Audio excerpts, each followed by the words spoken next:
Next is phylum Mollusca. Body of these animals is soft and slim. आता Mollusca या phylum अंतर्गत येणाऱ्या ॲनिमलची जी body आहे ती सॉफ्ट आणि स्लिमी असते आणि त्यामुळेच त्यांना आपण मोलस्क म्हणत असतो. This is second largest phylum in animal kingdom. आता ॲनिमल किंगडममध्ये फर्स्ट लार्जेस्ट फिलम कोणता होता? ॲर्थ्रोपोडा. आणि सेकंड लार्जेस्ट फिलम आहे phylum mollusca. These animals are aquatic or terrestrial. आता काही ॲनिमल्स हे मोलस्का अंतर्गत येणारे हे वॉटर लिव्हिंग आहे, सो त्याला आपण ॲक्वेटिक म्हणू. आणि काही लँडवर पण राहतात, अर्थातच terrestrial. Most of the aquatic mollusks are marine, but few are freshwater dwellers too. आता जे ॲक्वेटिक आहे त्यापैकी जास्तीत जास्त हे मराईन टाईपचे आहेत आणि फार थोडे आहे की जे आपल्याला फ्रेश वॉटर ड्वेलर्स दिसतील. Body of these animals is traploblastic, eucoelomate, non-segmented and soft. Body जर पाहिली आपण या ॲनिमलची तर तिन्ही जर्म लेअर प्रेझेंट आहे, so triploblastic. True body cavity present आहे, दॅट्स वाय eucoelomate. सिगमेंट दिसून येत नाही, दॅट्स वाय नॉन सिगमेंटेड. आणि सॉफ्ट तर आपण वरतीच सांगितलं. Except animals like snail, their body shows bilateral symmetry. आता जनरली हे जे ॲनिमल्स आहेत हे बायलॅटरल सिमेट्री शो करतात. मात्र यामध्ये एक ॲनिमल एक्सेप्शन आहे जो आहे स्नेल्स, की जो बायलॅटरल सिमेट्री शो करत नाही. Their body is divided into 3 divisions like head, foot and विसरल मास. visceral mass. आता बॉडीचं जे डिव्हिजन आहे हे 3 मुख्य भागामध्ये होतं. पहिला भाग आहे हेड, दुसरा आहे फूट आणि उर्वरित जो बॉडीचा पार्ट आहे त्याला काय म्हणायचं? विसरल मास. Visceral mass is covered with mantle. आता विसरल मास जे आहे त्याच्यावर मॅन्टलची कवरिंग आहे. आता हे मॅन्टल काय सिक्रेट करतो तो पुढं आहे. This mantle secretes a hard calcareous cell. आणि हा जो मॅन्टल आहे तर हार्ड आणि कॅल्किरियस सेलचं सिक्रेशन करतो. आता हे कॅल्किरियस म्हणजे काय? ते कॅल्शियम कार्बोनेटची बनलेली. Okay. This shell may be external or internal or even absent in some cases. आणि मॅन्टलपासून तयार झालेली जी हार्ड कॅल्किरियस सेल आहे तर ही काही ॲनिमल्समध्ये आपल्याला त्यांच्या बॉडीच्या एक्सटर्नल दिसेल, काहींमध्ये आपल्याला ही शेल इंटर्नली दिसेल आणि काही केसेसमध्ये अशा प्रकारची सेल ही अब्सेंटसुद्धा असू शकते. These animals are unisexual. आणि जे ॲनिमल फिलम मॉल्युस्कला बिलॉंग करतात ते जनरली युनिसेक्शुअल आहेत. Examples: bivalve, snail, octopus, etc. आणि एक्झाम्पल आहेत बायवॉल, जसं की फिगरमध्ये पण दाखवलेलं आहे. स्नेल पण आहे आणि ऑक्टोपस तर आपल्याला माहीत आहे फेमस आहे की नाही. तर त्याचे आईज असतील, त्याच्या बॉडीचं सायफॉन, त्यानंतर टेंटॅकल्स प्रेझेंट आहे आणि सकर पण त्याच्या बॉडीमध्ये प्रेझेंट असतात. थोडीशी सरप्रायझिंग इन्फॉर्मेशन दिलेली आहे ऑक्टोपसबद्दल. Octopus is most clever animal among all non-chordates. आता जेवढे काही नॉन कॉर्डेट्स आहे तर त्याच्यामध्ये सर्वात क्लेवर ॲनिमल जर कोणता असेल तर तो आहे octopus. It can change its color. आणि त्याचं वैशिष्ट्य म्हणजे तो स्वतःचा रंग बदलू शकतो. It can perform 3 types of locomotions like swimming, creeping and walking. आणि लोकोमोशनचा टाईप जर पाहिला आपण तर 3 प्रकारे तो ऑक्टोपस परफॉर्म करतो. तो वॉटरमध्ये असताना स्विमिंग पण करू शकतो, त्यानंतर रांगत जाणे म्हणजे क्रिपिंग पण करू शकतो आणि वॉकिंग. तिन्ही प्रकारचं लोकोमोशन आपल्याला ऑक्टोपसमध्ये दिसून येईल. त्यानंतरचा फायलम आहे इकायनोडर्माटा. Calcareous spines are present on the body of these animals, hence they are called as echinoderms. आता बॉडीवर कॅल्केरियस स्पाईन प्रेझेंट असणे. ओके. अर्थातच कॅल्शियम कार्बोनेटपासून बनलेले जे स्पाईन्स असतात ते प्रेझेंट असणे हे इकायनोडर्माचं वैशिष्ट्य आहे. त्यावरूनच त्यांना नाव इकायनोडर्म्स पडलेलं आहे. These animals are found only in ocean. फक्त महासागरामध्येच आपले ॲनिमल्स दिसून येतील. Their body is traploblastic, eucoelomate. Body जर पाहिली तर 3 जर्म लेयर्सपासून बनलेले आहे, सो ट्रॅप्लोब्लास्टिक आणि ट्रू बॉडी कॅव्हिटी प्रेझेंट असते, that's why eucoelomate. and it is radially symmetrical in adult stage. However, they show bilateral symmetry in larval stage. आता symmetry यांच्यामध्ये थोडीशी चेंज होते. अर्ली स्टेज अर्थातच लार्वल स्टेजला जर पाहिलं तर सिमेट्री बायलॅटरल आहे. मात्र जेव्हा ते ॲडल्ट स्टेजला येतात तर ॲडल्ट स्टेजमध्ये असताना सिमेट्री कशी होऊन जाते, रेडियली होऊन जाते. They perform locomotion with the help of the tube feet. आणि एका ठिकाणाहून दुसऱ्या ठिकाणी जी मुवमेंट होते ज्याला आपण लोकोमोशन म्हणतो, तर ट्यूब फीटच्या साहाय्याने ते लोकोमोशन परफॉर्म करतात. Tube feet are also useful for capturing the prey. आता ट्यूब फीटचं आणखीन एक वैशिष्ट्य म्हणजे जे भक्ष्य आहे प्रे ते कॅप्चर करण्यासाठी पकडण्यासाठी सुद्धा त्यांना ट्यूब फीटची मदत होते. Some animals are sedentary. आणि काही ॲनिमल जे आहेत ते लोकोमोशन शो करत नाही. अर्थातच ते कोणत्या टाईपचे आहे, सेडेंटरी टाईपचे आहेत. They have skeleton made up of calcareous spines and or osseous plates. तर त्यांचं जे स्केलेटन आहे तर हे एकतर कॅल्केरियस स्पाईनचं बनलेलं आहे किंवा त्याला आपण ऑसिकल्स म्हणू. ऑसिकलचा अर्थ आहे plates. These animals have good ability of regeneration. आणि आपण रिजनरेशन हा रिप्रोडक्शनचा टाईप पाहिलेला आहे. तर रिजनरेशनची गुड ॲबिलिटी आपल्याला इकायनोडर्म्समध्ये दिसून येईल. These animals are mostly unisexual. आणि जास्तीत जास्त इकायनोडर्म्स हे युनिसेक्शुअल आहेत. Examples: starfish, sea urchin, brittle star, sea cucumber, etc. आणि एक्झाम्पल फिगरमध्ये दाखवलेलं आहे स्टारफिश ॲनिमल. त्यानंतर सी अर्चिन पण दाखवलेला आहे राईट साईडला. ब्रिटल स्टार नाही याच्यात, तो पण आहे. आणि सी कुकुंबर. ओके, तर हे ॲनिमल्स आहे जे बिलॉंग करतात फायलम इकायनोडर्माटाला. त्यानंतर आहे phylum हेमिकॉर्डाटा. Body of these animals is divided into three parts as proboscis, collar and trunk. हेमिकॉर्डाटा या ॲनिमलची बॉडी जर पाहिली आपण तर 3 पार्ट्समध्ये आहे. वरचा जो पार्ट आहे माउथकडचा तो कोणता आहे, प्रोबोस्किस. नेक रिजन जो आहे तो आहे कोलार. आणि जो एंडिंग आहे तो कोणता पार्ट आहे, trunk. Notochord is present in proboscis region only. Hence they are called as hemichordates. आता नोटोकॉर्ड हा पूर्ण बॉडीमध्ये जर प्रेझेंट असेल तर त्यांना आपण कॉर्डट्स म्हणतो. आणि जर ॲबसेंट असेल तर नॉन कॉर्डट्स. पण नोटोकॉर्ड जो आहे तो फक्त प्रोबोस्किस रिजनमध्येच प्रेझेंट असल्यामुळं अर्धा प्रमाणात ते कॉर्डेट्स आहेत. त्याच्यामुळे आपण त्यांना शब्द काय करतो, hemichordates. Hence these animals are also called as acorn worms. आणि या ॲनिमल्सला आणखीन एक नाव आहे, ते नाव आहे ॲकॉर्नवॉर्म्स. These are marine animals live in burrows in sand. आणि वाळूमध्ये जे ब्युरोज असतात ना, ते बिळ वगैरे करून तर तशा पद्धतीने राहणारे हे मराईन ॲनिमल्स आहेत. They have 1 to many pharyngeal gill slits. आता काही हेमिकॉर्डेट्समध्ये आपल्याला एक फॅरिंजियल गिल स्लिट दिसून येईल. आणि काही हेमिकॉर्डेट ॲनिमल्समध्ये बऱ्याचशा फॅरिंजियल गिल स्लिट्स हे प्रेझेंट असू शकतात. They are unisexual or some may be hermaphrodite. काही जे आहेत तर हे युनिसेक्शुअल आहे. आणि काही असे पण हेमिकॉर्डेट्स आहेत की जे हर्माफ्रोडाईट टाईपचे आहेत. Examples: बेलॅनोग्लॉसस आणि सॅकोग्लॉसस. आता फिगरमध्ये दाखवलं आहे पहा. बेलॅनोग्लॉससचं पाहिलं आपण प्रोबोस्किस रिजन, कोलार आणि ट्रंक रिजन. सेम पद्धतीनं हा सॅकोग्लॉसस. Through the viewpoint of evolution, Planoglossus is considered as connecting link between non-chordates and chordates. आता इव्होल्युशनच्या दृष्टीने जर पाहिलं आपण तर कनेक्टिंगली या अगोदर आपण पाहिलं आहे पेरिपेटस वगैरे, हे की नाही. तर सेम पद्धतीनं कॉर्डेट्स आणि नॉन कॉर्डेट्स या दोघांची जी कनेक्टिंग लिंक आहे ते बेलॅनोग्लॉससला कन्सिडर केलं जातं. These animals shows the characters of both the groups. आणि बेलॅनोग्लॉसस कॉर्डेट्स आणि नॉन कॉर्डेट्स दोन्हींची वैशिष्ट्य शो करतो. आणि रिझन माहीत तुम्हाला की प्रोबोस्किस रिजनमध्ये नोटोकॉर्ड प्रेझेंट आहे, मात्र पूर्ण बॉडीमध्ये नोटोकॉर्ड प्रेझेंट नाही. त्यानंतर आहे film Chordata. These animals have supporting notochord in their body. So notochord present असल्यामुळे त्यांना आपण कॉर्डाटा म्हणतो. All chordates are included in the same phylum.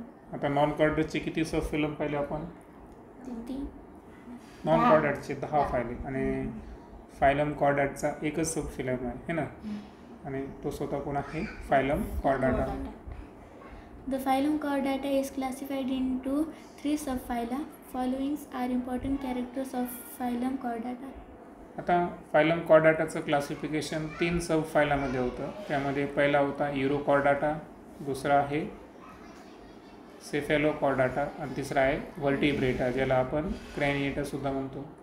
तर अगोदर आपण काही इम्पॉर्टंट कॅरेक्टर्स आहेत फायलम कॉर्डाटा अंतर्गत असणाऱ्या ॲनिमलचं, ते अगोदर पाहू. Notochord is present in the body during at least any developmental stage. आता नोटोकॉर्ड जो आहे ना, तर याचं फर्दर डेव्हलपमेंट होऊ द्या दुसऱ्या पार्टमध्ये, पण कोणत्या ना कोणत्या डेव्हलपमेंट स्टेजमध्ये नोटोकॉर्ड हे त्यांच्या बॉडीमध्ये प्रेझेंट आहे. आयदर ती लार्वल स्टेज असेल किंवा ॲडल्ट स्टेज असेल, कोणत्या ना कोणत्या स्टेजला डेव्हलपमेंटच्या नोटोकॉर्ड हा प्रेझेंट असणं हे फायलम कॉर्डाटामध्ये अंतर्गत येणाऱ्या ॲनिमलचं वैशिष्ट्य आहे. Pharyngeal gill slits are present in the body during at least any developmental stage. आणि डेव्हलपमेंटच्या कोणत्याही ॲटलिस्ट 1 स्टेजला त्यांच्या बॉडीमध्ये काय प्रेझेंट आहे, फॅरेंजियल गिल स्लिट्स प्रेझेंट आहे. Single tubular spinal cord is present on the dorsal side of body. त्यानंतर बॉडीची जी डॉर्सल साईड आहे, बॅक साईड आहे की नाही, तर त्या ठिकाणी सिंगल आणि ट्युब्युलर टाईपचा काय प्रेझेंट आहे, स्पायनल कॉर्ड, जो की सीएनएसचा एक मेजर घटक असतो ब्रेन व्यतिरिक्त, आहे की नाही. Heart is present on ventral side of body. आणि कॉर्डाटाचं वैशिष्ट्यच आपण सुरुवातीला पण पाहिलं होतं की हर्ट जो आहे तर बॉडीमध्ये वेंट्रल साईडला प्रेझेंट असतो. त्यानंतर पहिला सब फायलम आहे euro Chordata. These are marine animals. हे ओशियनमध्ये दिसतील आपल्याला, that's why they are the marine animals. Their body is covered by skin like test or tunic.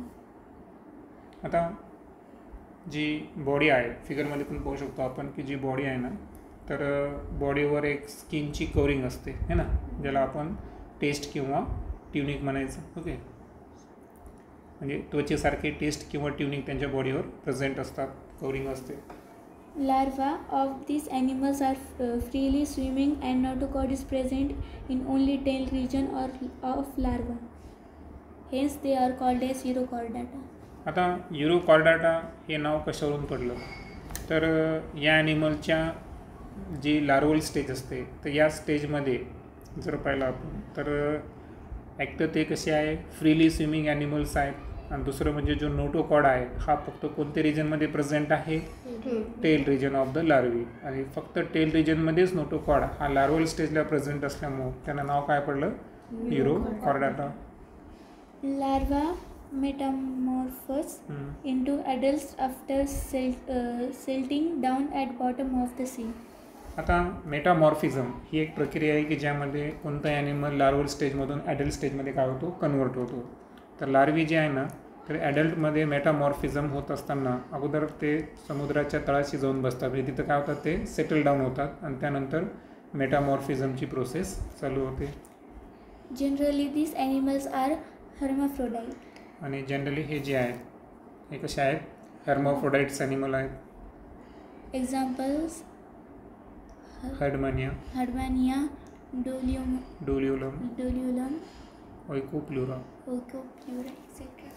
आता जे ॲनिमल्स सब फायलम युरोकॉर्डाटा अंतर्गत येतात तर यामध्ये पहिलं दाखवलं तुम्हाला हेडमानिया, त्यानंतर आहे डोलिओलम जसं की फिगरमध्ये दाखवलेलं आहे, आणि हेडमानिया पण दाखवलं आहे ना, त्याचं फूट रिजन तर पाहिलं, नंतर बॉडीवर कवरिंग पाहिले आपण स्किनसारखी tuning.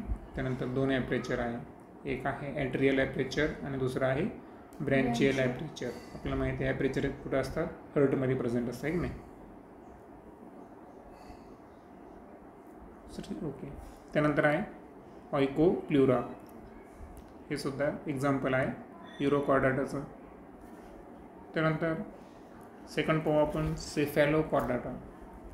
These are small fish like marine animals. आता सेफॅलोकॉर्डाटा या सब फायलम अंतर्गत येणारे जे ॲनिमल्स आहेत तर ते आकारानं स्मॉल असतात, दिसायला ते फिशसारखे आहेत आणि जनरली ते मराईन ॲनिमल्स आहेत. Okay, Notochord is present throughout the body length.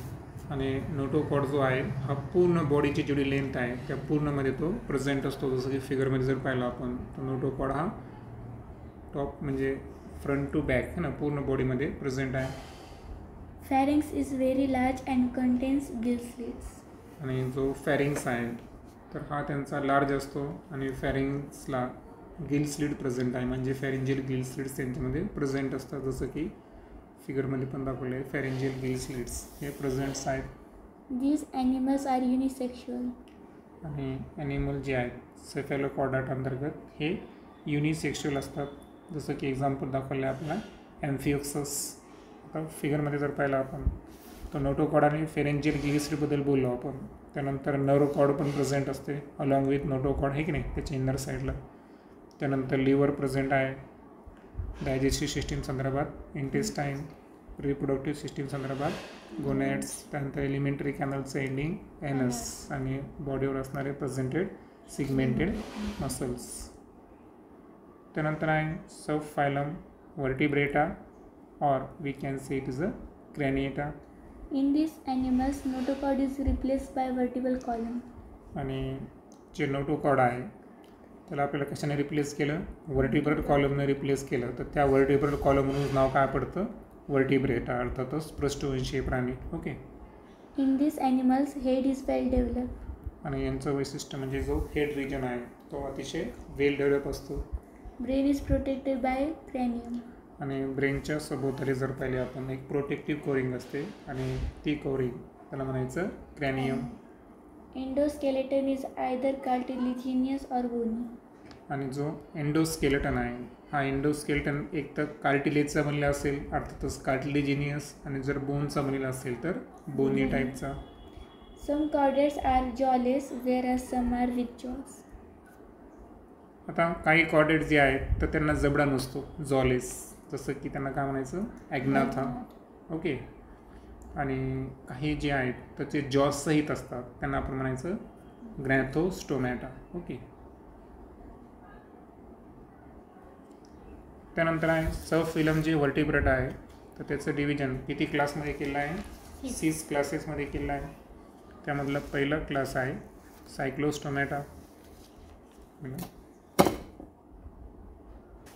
First आहे class सायक्लोस्टोमॅटा. These animals have jawless mouth provided with sucker. आता हे जे ॲनिमल्स आहेत तर यांच्यामध्ये जॉ नसतो, सो जॉलेस ॲनिमल्स आहेत, मात्र यांच्यामध्ये काय सकर प्रेझेंट आहे. आता सकर माहीत तुम्हाला, जसं की एखाद्या ॲनिमलच्या बॉडीवर राहून, कारण पुढं आपल्याला माहिती आहे त्यांचं आपण वैशिष्ट्य बघणार आहोत की ते ॲक्टोपॅरासाइट्स आहेत, बरोबर ना. सो त्यांचं फूड किंवा त्यांना जे हवं ते ऑप्टेन शोषून घेऊ शकतात ते, त्यासाठी त्यांना सकर असतात. Their skin is soft and without any scale. Skin soft आहे, कोणत्याही प्रकारचे खवले जे स्केल्स असतात फिशच्या बॉडीवर असतात तसं प्रेझेंट नसतं यांच्या बॉडीमध्ये. Paired appendages are absent. आता जॉईंटेड ॲपेंडेजेस कोणाचं वैशिष्ट्य होतं, ॲर्थ्रोपोडा है ना, जॉईंटेड ॲपेंडेजेस. आता पेअर्ड ॲपेंडेजेस यांच्यामध्ये काय आहे, अब्सेंट आहे. Endoskeleton is cartilaginous. आणि एंडोस्केलेटन हा कार्टिलेजिनियस आहे. आपण 2 ऑप्शन पाहिले होते, कार्टिलेजियस आणि बोनी, पैकी कार्टिलेजिनियस आहे. Most of the animals are ectoparasite. Okay. Other ॲनिमल्सच्या बॉडीवर बाहेरून जातात, हे की नाही. Examples: Petromyzon, Maxine, etc. तर पेट्रोमायझोन दाखवलं या ठिकाणी. Okay. Body without scale, gill slits presents आहेत, आय आणि माउथ जे आहे जॉलेस आहे, दॅट्स वाय तिथं काय प्रेझेंट आहे, सकर्स. एक्झाम्पल पेट्रोमायझिन व्यतिरिक्त myxine. Class pisces. These are cold-blooded aquatic animal living in marine and fresh water. आता बाहेरचं टेम्परेचर बदललं की स्वतःच्या बॉडीवर त्याचा इफेक्ट होतो. सराउंडिंग टेम्परेचरमुळं काय होतं की कॉन्स्टंट जे स्वतःचं टेम्परेचर आहे ते मेंटेन करू शकत नाही, त्या ॲनिमल्सला आपण काय म्हणायचं, कोल्ड ब्लडेड ॲनिमल्स, अर्थातच त्याला दुसरं नाव आहे पोइक्युलोथर्म्स. Body is spindle shaped to minimize water resistance.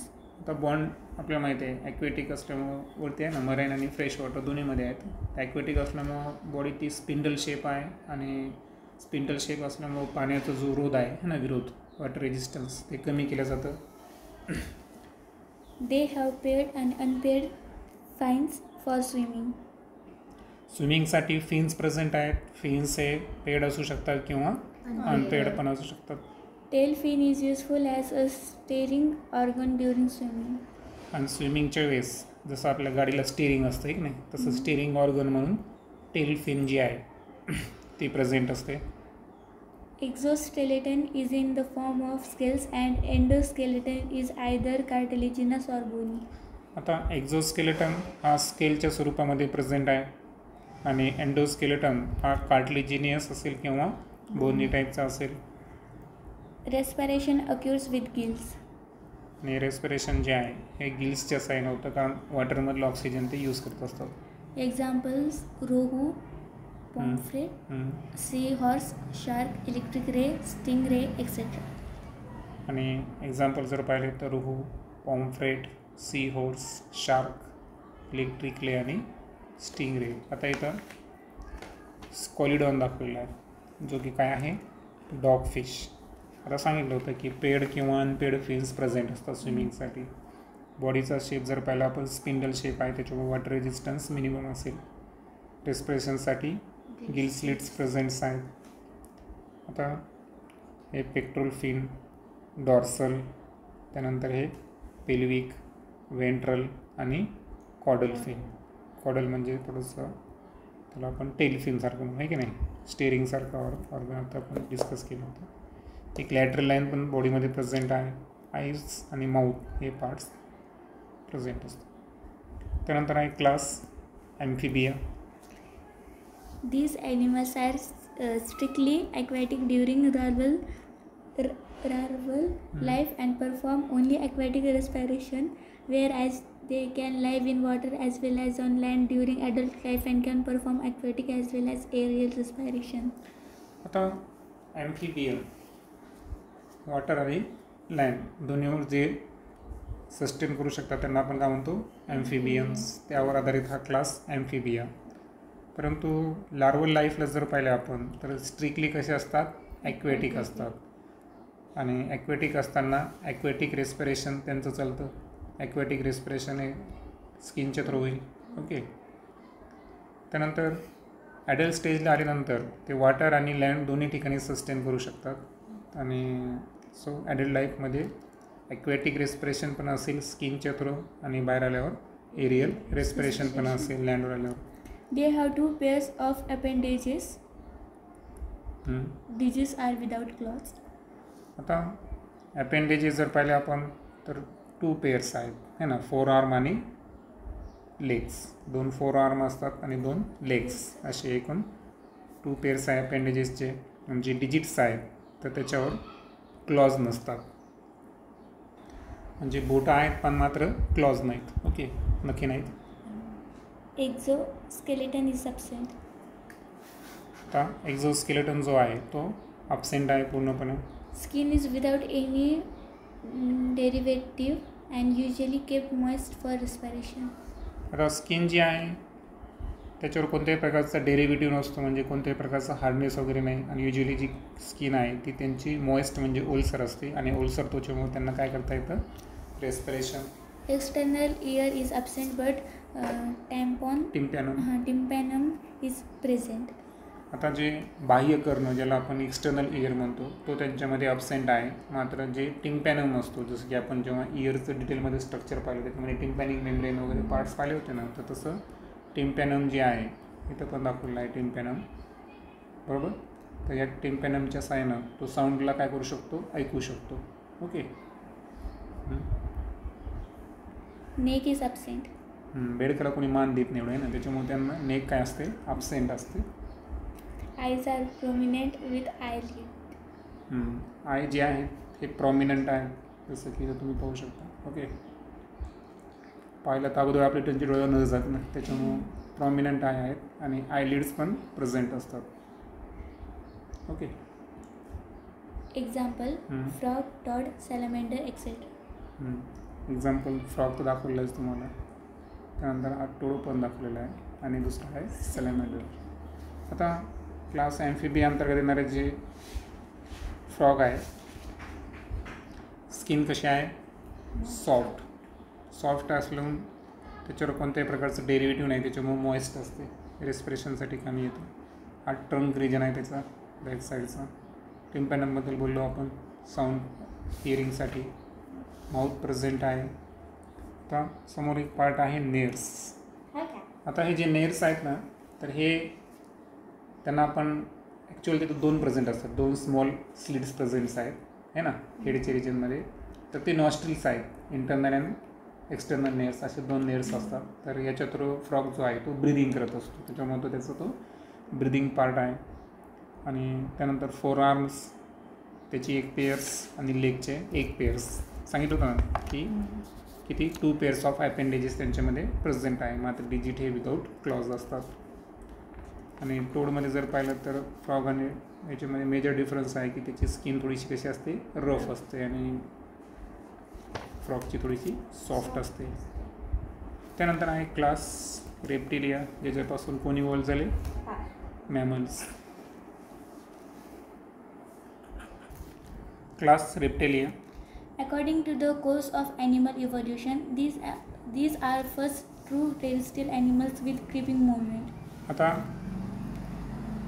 First true terrestrial animal जे आहेत इव्होल्युशनचा जेव्हा आपण अभ्यास केला तर ते कोण आहेत, क्लास रेप्टिलिया, ज्यांच्यामध्ये आपल्याला क्रिपी मुवमेंट्स अर्थातच सरपेटणे, रांगणे या मुवमेंट्स दिसून येतील.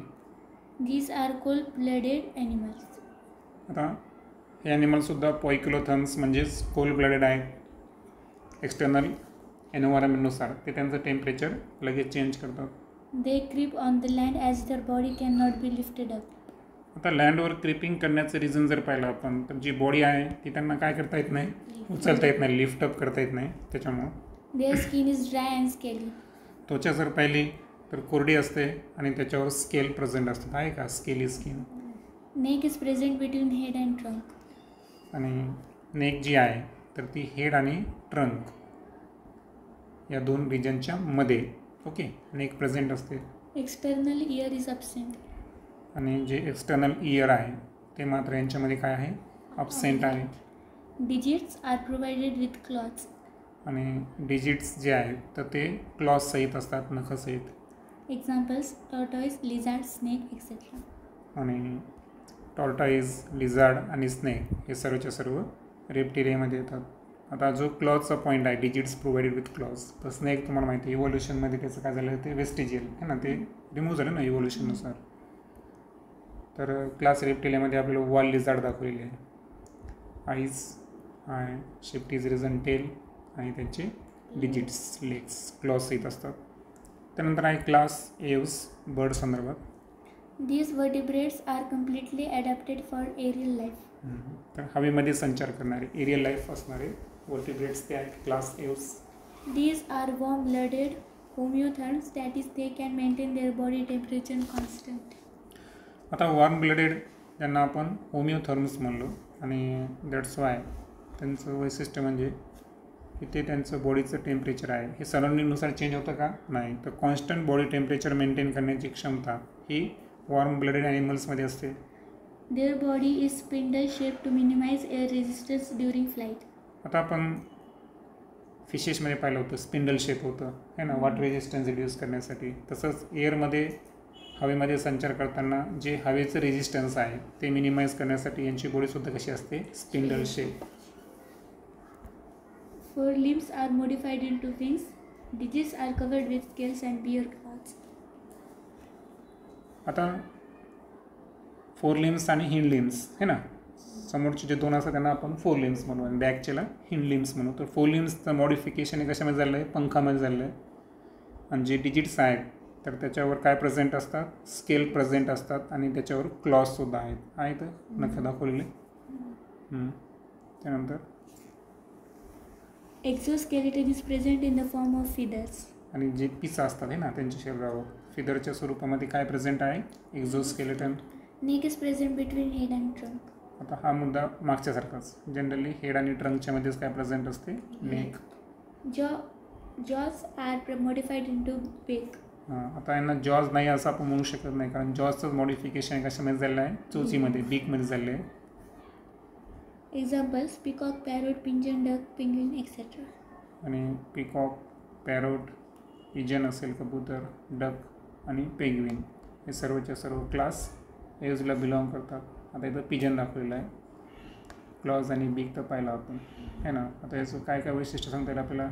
एरियल लाईफ बरोबर, वॉर्म ब्लडेड, बॉडी कशी आहे उडण्यासाठी, स्पिंडल शेप, त्यानंतर विंग्स जे आहेत हे कशापासून तयार झालेले आहे, 4 लिंब मॉडिफाय होऊन. बॉडीवर स्केल्स आहेत, क्लॉज आहेत आणि जे त्याची पीस आहेत शरीरावर ते त्याचं काय आहे, एक्झोस्केलेटन. नेक प्रेझेंट आहे, आईज आणि हे झालं हेड रिजन. ओके, फायनली पाहू आपण class mammalia. Presence of mammary glands is typical character of mammalia. आता मॅमरी ग्लँड्स प्रेझेंट असणार. ओके, हे मॅमेलियाचं वैशिष्ट्य आहे आणि त्यांचे जे बेबीज असतात तर त्यांना मिल्क प्रोव्हाइड करण्याचं कार्य ते करतात अँड दॅट्स वाय त्यांना आपण मॅमल्स म्हणतो. These animals are warm-blooded. आणि त्याला आपण काय शब्द वापरला होता, homeotherms. Warm blooded, constant body temperature maintain करतात. Body is divided into head, neck, trunk and tail. बॉडीचे 4 रिजन आहेत. हेड, त्याच्यानंतर असतो नेक, नेक नंतर ट्रंक आणि back side tail. Digits are provided with nails, claws or hooves. Digits जे आहेत त्याच्यावर नेल्स प्रेझेंट असतील, क्लॉज किंवा हूज प्रेझेंट असतील. Okay, Exoskeleton is in the form of hairs or fur. आणि जो एक्झोस्केलेटन आपण बर्ड्समध्ये काय पाहिला होता, फिदर असतं, एक नाही. मॅमेलियामध्ये काय असतं, हेअर्स आणि फर. आपण जे याच्यामध्ये पाहिलं, जे हिम प्रदेशामधले ॲनिमल्स पाहिले समजा जास्त कोल्ड रिजनमध्ये, तर त्यांच्यामध्ये जास्त हेअर्स किंवा फर वगैरे आपल्याला दिसून येतं. Examples: elephant, human, kangaroo, dolphin, bat, etc. तर एलिफंट असेल, आपण स्वतःसुद्धा मॅमल्स आहोत, कंगारू असेल, डॉल्फिन, बॅट. आता वटवाघूळ जरी हवेत उडत असेल पण त्याला एव्स क्लासमध्ये ग्राह्य धरू नका, कारण ॲक्च्युअल मेमरी ग्लँड्स प्रेझेंट्स आहेत. ओके, तो बॉडी रिजन दाखवलेला आहे. त्यानंतर हे लेग रिजन, उडण्यासाठी जे पंखासारखे भाग आहे त्याला म्हणायचं पॅटॅजियम. आणि बॅटचे काय आहेत ते ice. Okay, always remember. Varieties of animals are found in our surroundings. आता आपल्या सराउंडिंगमध्ये ॲनिमलच्या बऱ्याच व्हरायटी प्रेझेंट आहे. We should be cautious about not causing causing. any harm to animals during their studies and observations. तर ॲनिमलचा आपण जेव्हाही अभ्यास करू, त्यांचं निरीक्षण करू, तर अशा वेळेस ॲनिमल्सला कोणत्याही प्रकारचा धोका होणार नाही ना, पोचणार नाही, अशा गोष्टीची आपण काय घ्यायची, सावधगिरी म्हणजे काळजी घ्यायची.